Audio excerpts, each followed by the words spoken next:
Hello friends, ಎಲ್ರಿಗೂ ಕೂಡ ನಮಸ್ಕಾರ. ಎಲ್ಲರೂ ಹೇಗಿದ್ದೀರಾ, ಚೆನ್ನಾಗಿದ್ದೀರಾ ಅಂತ ಹೇಳಿ ಭಾವಿಸಿ ವಿಡಿಯೋನ ಶುರು ಮಾಡ್ತಾ ಇದ್ದೀನಿ. ಇವತ್ತಿನ ವಿಡಿಯೋದಲ್ಲಿ ತಮ್ಮನೇಲಿ ನೋಡಿದ್ದೀರಾ. ಸೊ ವರಮಹಾಲಕ್ಷ್ಮಿ ಹಬ್ಬ ವ್ರತನ ಮಾಡಬೇಕು ಅಂತಂದರೆ ಹೊಸದಾಗಿ ಮಾಡೋರಿಗೆ ಯೂಸ್ಫುಲ್ ಆಗಲಿ ಅಂತ ಹೇಳಿ ವಿಡಿಯೋನ ಮಾಡ್ತಾ ಇದ್ದೀನಿ. ಯಾರೆಲ್ಲ ಹೊಸದಾಗಿ ಹಬ್ಬನ ಮಾಡಬೇಕು ಅಂತ ಅಂದ್ಕೊಂಡಿದ್ದೀರಾ, ಈ ಒಂದು ವಿಡಿಯೋನ ಪೂರ್ತಿಯಾಗಿ ನೋಡಿ, ನಿಮಗೆ ಪೂರ್ತಿಯಾದ ಮಾಹಿತಿ ಕೂಡ ಸಿಗ್ತಾ ಹೋಗುತ್ತೆ. ಸೊ ಇವತ್ತು ನಾನು ಇಲ್ಲಿ ಬರೆದು ತೋರಿಸ್ತಾ ಇದ್ದೀನಿ ನಿಮಗೆ. ಸೊ ಏನೇನು ಬೇಕು ಅಂತ ಹೇಳಿ ನಾನು ತೋರಿಸ್ತಾ ಇದ್ದೀನಿ. ಇದನ್ನು ಒಂದು ಫೋಟೋ ಕೂಡ ಹಾಕ್ತೀನಿ. ಸೊ ಲಾಸ್ಟಲ್ಲಿ ನೀವು ಆ್ಯಡ್ ಮಾಡ್ಕೋಬಹುದು, ಅಥವಾ ಇಲ್ಲ ಅಂತಂದರೆ ಇದ್ರದ್ದು ಒಂದು ಪುಟ್ಟ ವಿಡಿಯೋ ಕೂಡ ಹಾಕ್ತೀನಿ ಏನೇನಿದೆ ಅಂತ ಹೇಳಿ. ಇದರಲ್ಲಿ ಏನೇನಿದೆ ಅಂತ ನಾನು ಹೇಳ್ತಾನೆ ಹೋಗ್ತೀನಿ. ಸೊ ಯಾರಾದ್ರೂ ಈ ಒಂದು ಫೋಟೋ ಪಿಕ್ಚರ್ ತೊಗೊಳ್ಳೋದಾಯಿತು ಅಂತಂದರೆ ಅವ್ರಿಗೆ ಯೂಸ್ಫುಲ್ ಆಗಲಿ ಅಂತ ಹೇಳಿ ಒಂದು ಫೋಟೋ ಕೂಡ ಲಾಸ್ಟಲ್ಲಿ ಹಾಕ್ತೀನಿ. ಸೊ ಇವಾಗ ಇದರಲ್ಲಿ ಏನಿದೆ ಅಂತ ಹೇಳಿ ಒಂದೊಂದಾಗಿ ಹೇಳ್ತಾ ಬರ್ತೀನಿ. ವರಮಹಾಲಕ್ಷ್ಮಿ ಹಬ್ಬ, ವರಮಹಾಲಕ್ಷ್ಮಿ ವ್ರತನ ಮಾಡುವಂತಹ ಹೆಣ್ಮಕ್ಳಾಗಿರಬಹುದು, ಇದನ್ನು ಕುಟುಂಬದಲ್ಲಿರೋರ್ಗ ಏಳಿಗೆ, ಸಂತೋಷ ಮತ್ತು ಆಯುಷ್ ಅಭಿವೃದ್ಧಿಗೋಸ್ಕರ ಮಾಡುವಂತಹ ಒಂದು ಹಬ್ಬ. ಅತಿ ಹೆಚ್ಚಾಗಿ ಇದನ್ನು ಮುತ್ತೈದೆಯರು ಮಾಡ್ತಾರೆ. ಇವಾಗ ಎಲ್ಲರೂ ಕೂಡ ಮಾಡ್ತಾರೆ, ಅದು ಅವ್ರ ಮನಸ್ಸಲ್ಲಿ ಇರಬೇಕಾಗಿರುವಂತಹ ಭಕ್ತಿ. ಸೊ ಅವ್ರು ಮಾಡೋ ಅಂಥವರು ಒಂದು ಕುಟುಂಬದ ಏಳಿಗೆಗೋಸ್ಕರ ಈ ಒಂದು ಹಬ್ಬನ ವ್ರತನ ಮಾಡ್ತಾರೆ. ಇವರೇ ಮಾಡಬೇಕು ಅಂತ ಯಾವುದೇ ಒಂದು ಪದ್ಧತಿ ಇಲ್ಲ. ಕೆಲವರು ಮನಸ್ಥಿತಿ ಇರುತ್ತೆ, ಸೊ ನಾವು ಮಾಡಬಾರ್ದು ಅಂತ ಹೇಳಿ ಅಂಥವ್ರಿಗೋಸ್ಕರ ನಾನು ಇದನ್ನು ಹೇಳಿದ್ದೀನಿ.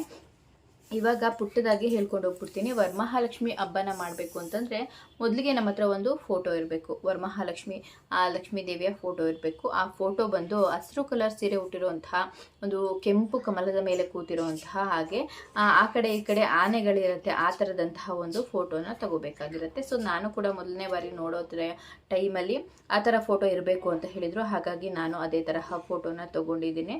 ಸೊ ನಾನು ಹೇಳಿರೋ ಥರ ಕೆಂಪು ಕಮಲದ ಹೂವಿನ ಮೇಲೆ ಹಸಿರು ಕಲರ್ ಸೀರೆ ಅಂತ ಉಟ್ಕೊಂಡಿರುವಂತಹ ಲಕ್ಷ್ಮೀ ದೇವಿ ಏನಿರುತ್ತೆ ಆ ಒಂದು ಫೋಟೋನ ನಾವು ತಗೋಬೇಕಾಗಿರುತ್ತೆ. ಆಮೇಲೆ ನಾವು ಆರತಿಗಳನ್ನ ಮಾಡ್ತೀವಿ, ದೀಪಗಳನ್ನ ಕಚ್ಚುತ್ತೀವಿ, ಹಾಗಾಗಿ ದೀಪದ ಕಂಬಗಳನ್ನ ಕೂಡ ನಾವು ತಗೋಬೇಕಾಗಿರುತ್ತೆ. ಹಿತ್ತಾಳೆದಾಗಿರಲಿ ಬೆಳ್ಳಿದಾಗಿರಲಿ ನಿಮ್ಮ ಶಕ್ತಿಗೆ ಮೀರಿದಂತಹ ದೀಪದ ಕಂಬಗಳನ್ನ ನೀವು ತಗೋಬೇಕಾಗತ್ತೆ. ಸೊ ಒಂದು ಪುಟ್ಟ ಕಳಶ, ನೀವು ಸೀರೆ ಉಡಿಸ್ತೀನಿ ಅಂತ ಅಂದರೆ ನಿಮ್ಮ ಒಂದು ಅನುಕೂಲಕ್ಕೆ ತಕ್ಕಂತೆ ನೀವು ತಾಮ್ರ ಅಥವಾ ಹಿತ್ತಾಳೆಯ ಒಂದು ಕಳಶವನ್ನು ಕೂಡ ನೀವು ತಗೋಬೇಕಾಗಿರುತ್ತೆ. ಇನ್ನು ಹೂಗಳ ವಿಚಾರಕ್ಕೆ ಬಂತು ಅಂತಂದರೆ ಒಂದು 5 ತರಹದ ಹೂಗಳು ಅಥವಾ 3 ಥರದ ಹೂಗಳನ್ನು ನೀವು ತಗೋಬೇಕಾಗಿರುತ್ತೆ.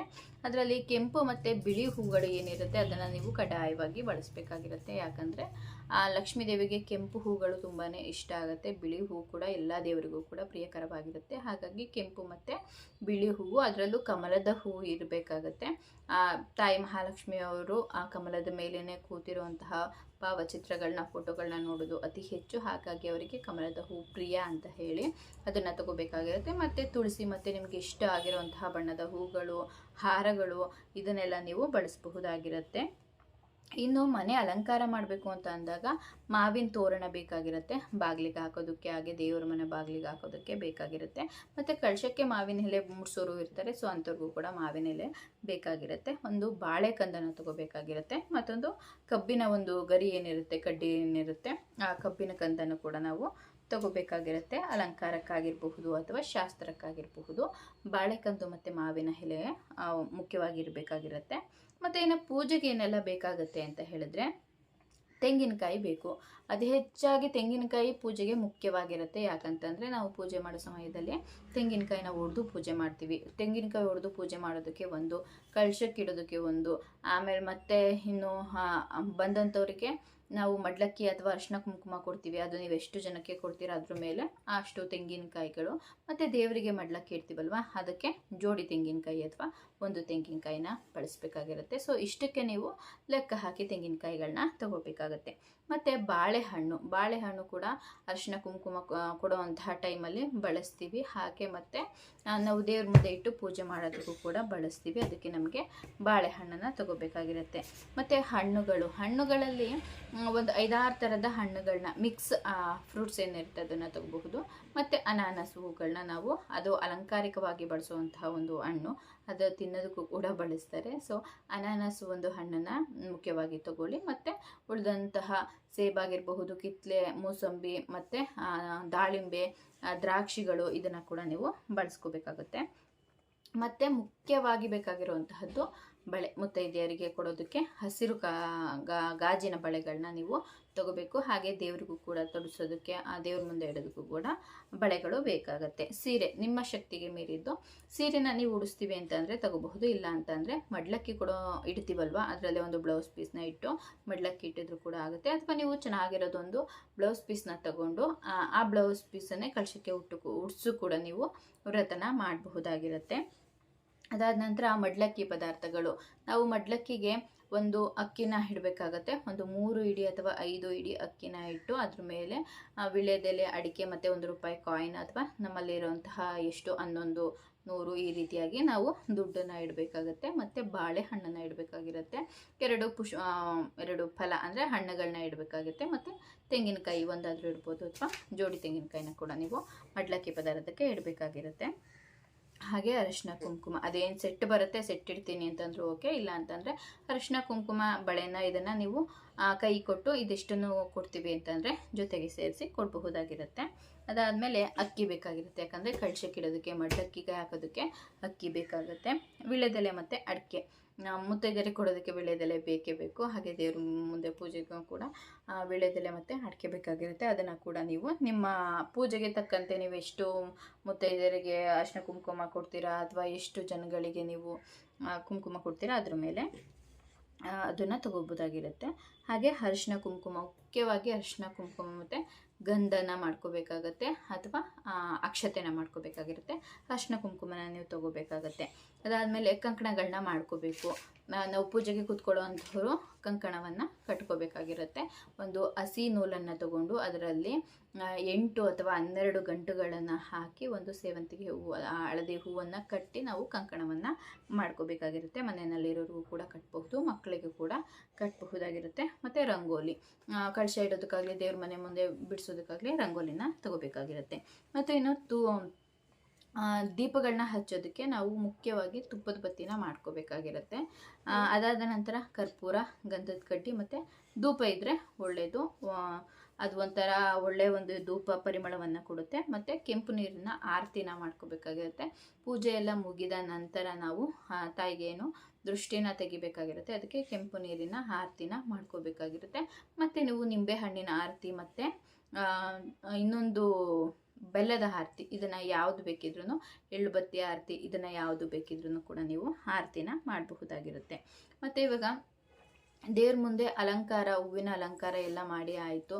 ಸೊ ಎಲ್ಲನೂ ಸಿದ್ಧತೆ ಮಾಡ್ಕೊಂಡಿದ್ದೀರ ಅಂತ ಅಂದಮೇಲೆ ಇವಾಗ ಪೂಜೆ ವ್ರತಗಳನ್ನ ಹೇಗೆ ಮಾಡೋದು ಅಂತ ಹೇಳಿ ತೋರಿಸ್ಕೊಡ್ತೀನಿ. ಮೊದಲನೇದಾಗಿ ಒಂದು ಫೋಟೋನ ಇಡಬೇಕಾಗತ್ತೆ. ಫೋಟೋ ಇಟ್ಟು ಒಂದು ಬಿಳಿ ಬಟ್ಟೆನ ಹಾಸಿ ಅದ್ರ ಮೇಲೆ ಫೋಟೋನ ಇಟ್ಟು, ಅಥವಾ ಒಂದು ಬಾಳೆದೆಲೆ ಇಟ್ಟು ಅದ್ರ ಮೇಲೆ ಫೋಟೋ ಇಡಬೇಕಾಗಿರುತ್ತೆ. ಅದಾದ ನಂತರ ಒಂದು ಅಕ್ಕಿನ ಇಟ್ಟು ಬಾಳೆದೆಲೆ ಮೇಲೆ ಅಕ್ಕಿ ಹಾಕಿ ಕಳಶ ಇಟ್ಟು ಅದಕ್ಕೆ ನೀವು ಸೀರೆ, ಬ್ಲೌಸ್ ಪೀಸು ಅಥವಾ ಹಾಗೆ ಅಲಂಕಾರ ಮಾಡ್ತೀವಿ ಅಂತಂದರೆ ಅಲಂಕಾರನ ಮಾಡ್ಕೋಬೇಕಾಗುತ್ತೆ.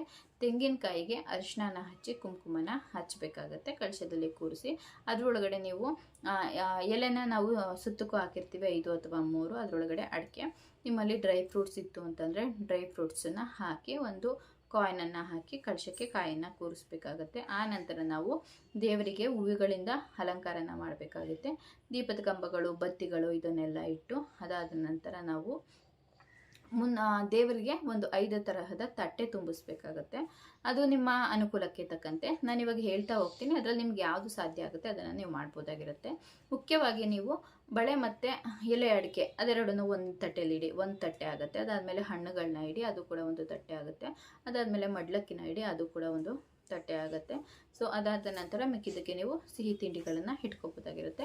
ನಿಮಗೆ ಟೈಮ್ ಇದೆ ನಾವು ಮಾಡ್ಕೋತೀವಿ ಅಂತ ಅಂದರೆ ನೀವು ಸಿಹಿ ತಿಂಡಿಗಳನ್ನ ಒಂದೊಂದು ತಿಂಡಿನೂ ಕೂಡ ಒಂದೊಂದು ತಟ್ಟೆಯಾಗಿ ಮಾಡಬಹುದು. ಇಲ್ಲ ಎಲ್ಲದು ಸೇರಿಸಿ ಒಂದು ತಟ್ಟೆಯಾಗಿ ಮಾಡ್ತೀನಿ ಅಂತಂದ್ರೂ ಕೂಡ ಮಾಡಬಹುದು.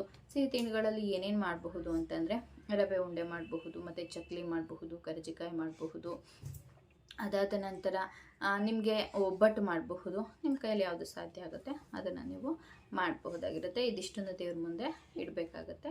ಇಟ್ಟ ನಂತರ ನಾವು ದೀಪಗಳನ್ನ ಕಚ್ಚಿ ಧೂಪ ಹಾಕಿ ಕರ್ಪೂರ ಹಾಕಿ ಇದನ್ನೆಲ್ಲ ಪೂಜೆ ಮುಗಿದ ನಂತರ ನಾವು ಕೆಂಪು ನೀರಿನ ಆರತಿ ಏನಿರುತ್ತೆ ಅದನ್ನು ನಾವು ಮಾಡಬೇಕಾಗಿರುತ್ತೆ. ಅದಾದಮೇಲೆ ತಾಯಿಗೆ ದೃಷ್ಟಿ ತೆಗೆದಿರೋ ಥರ ಆಗುತ್ತೆ. ಮುಖ್ಯವಾಗಿ ದೀಪದ ಕಂಬಗಳು ಮತ್ತು ಕಳಶನ ಇಡುವಾಗ ಹಸಿ ನೂಲಿಂದ ನಾವು ಹಳದಿ ದಾರನ ಮಾಡಿ ಕಟ್ಟಬೇಕಾಗತ್ತೆ. ಸೊ ಕಟ್ಟಿದ್ರೆ ಒಳ್ಳೆಯದು. ಅದಾದ ನಂತರ ಸರ, ಹೂವಿನ ಅಲಂಕಾರ ಎಲ್ಲ ನಿಮ್ಮ ಇಚ್ಛೆಗೆ ತಕ್ಕಂತೆ. ಹೂವು ಬಾಗಿಲಿಗೆ ತೋರಣ ಇದೆಲ್ಲ ಮುಖ್ಯನೇ ಆಗಿರುತ್ತೆ, ಅದನ್ನು ಕಟ್ಟಬೇಕಾಗತ್ತೆ. ಇದಿಷ್ಟು ಮಾಡೋದಕ್ಕೆ ವರಮಹಾಲಕ್ಷ್ಮಿ ಮಾಡೋದಕ್ಕೆ ಬೇಕಾಗಿರುವಂತಹ ಪದಾರ್ಥಗಳು. ಸೊ ಯಾರಿಗೆಲ್ಲ ಹೊಸದಾಗಿ ಮಾಡ್ತಾ ಇದ್ದೀರಾ ಅವ್ರಿಗೆ ವಿಡಿಯೋದ ಮುಖಾಂತರ ನೋಡಿಕೊಂಡ್ರೆ ನಿಮ್ಗೆ ಏನೇನು ತೊಗೋಬೇಕು ಅದೆಲ್ಲ ಗೊತ್ತಾಗುತ್ತೆ. ಸೊ ಇದರಲ್ಲಿ ಯಾವುದಾದ್ರೂ ತಪ್ಪಾಗಿತ್ತು ಅಂತಂದರೆ, ಮಿಸ್ ಆಗಿತ್ತು ಅಂತಂದರೆ ದಯವಿಟ್ಟು ಕ್ಷಮೆ ಇರಲಿ. ಕಮೆಂಟ್ ಮೂಲಕ ನಿಮಗೆ ಗೊತ್ತಿದ್ದರೆ ತಿಳಿಸಿ. ಮುಂದಿನ ವಿಡಿಯೋದಲ್ಲಿ ನಾನು ಕೂಡ ಅದನ್ನು ಆ್ಯಡ್ ಮಾಡ್ಕೋತೀನಿ, ಮುಂದೆ ನೋಡೋರಿಗೆ ಕೂಡ ಯೂಸ್ ಆಗುತ್ತೆ. ಸೊ ಇದಿಷ್ಟು ವರಮಹಾಲಕ್ಷ್ಮಿ ಹಬ್ಬಕ್ಕೆ ನಾನು ಮಾಡ್ಕೊಂಡಿರೋಂತಹ ಲಿಸ್ಟು ಇದು. ಸೊ ಇದನ್ನು ನೋಡಿನೇ ನಾನು ಏನಾದ್ರೂ ತೊಗೋಬೇಕು ಅಂತಂದರೆ ಎಲ್ಲ ತೊಗೊಳ್ಳೋದು. ಅಂದರೆ ಕೆಲವೊಂದು ಗಡಿಬಿಡಿನಲ್ಲಿ ಮರ್ತೋಗ್ಬಿಡುತ್ತೆ. ಸೊ ಹಾಗಾಗಿ ಈ ಒಂದು ಪುಟ್ಟ ಮಾಹಿತಿ ನಿಮಗೆ ಇಷ್ಟ ಆಯಿತು ಅಂತಂದರೆ ದಯವಿಟ್ಟು ಚಾನಲ್ಗೆ ಸಬ್ಸ್ಕ್ರೈಬ್ ಮಾಡ್ಕೊಂಡು ವಿಡಿಯೋನ ನೋಡಿ. ಹಾಗೆ ನಿಮ್ಮ ಫ್ರೆಂಡ್ಸ್ ಮತ್ತು ಫ್ಯಾಮಿಲಿಸ್ಗೂ ಕೂಡ ವಿಡಿಯೋನ ಶೇರ್ ಮಾಡಿ. ಹಾಗೆ ತಾಯಿಗೆ ಹೇಗೆ ಸೀರೆ ಎಲ್ಲ ಉಡಿಸೋದು ಮತ್ತು ಹಬ್ಬಕ್ಕೆ ಏನೇನೆಲ್ಲ ಮಾಡ್ಕೋಬೇಕು ಅಂತ ಹೇಳಿ ಕೂಡ ವಿಡಿಯೋಗಳನ್ನ ಹಾಕಿದ್ದೀನಿ, ಹಾಕ್ತಾ ಹೋಗ್ತೀನಿ. ದಯವಿಟ್ಟು ತಪ್ಪಿದರೆ ಕ್ಷಮೆ ಇರಲಿ. ಹಾಗೆ ನಿಮ್ಮ ಪ್ರೀತಿ ವಿಶ್ವಾಸ ನನ್ನ ಮೇಲೆ, ನನ್ನ ಕುಟುಂಬದ ಮೇಲೆ ಮತ್ತು ನನ್ನ ಚಾನಲ್ ಮೇಲೆ ಇರಲಿ. ಯಾರು ಸಬ್ಸ್ಕ್ರೈಬ್ ಮಾಡದೆ ವಿಡಿಯೋನ ನೋಡ್ತಾ ಇದ್ದೀರಾ ದಯವಿಟ್ಟು ಚಾನಲ್ಗೆ ಸಬ್ಸ್ಕ್ರೈಬ್ ಮಾಡ್ಕೊಳ್ಳಿ. ಮತ್ತೆ ಮುಂದಿನ ವಿಡಿಯೋದಲ್ಲಿ ಸಿಗ್ತೀನಿ. ಧನ್ಯವಾದಗಳು.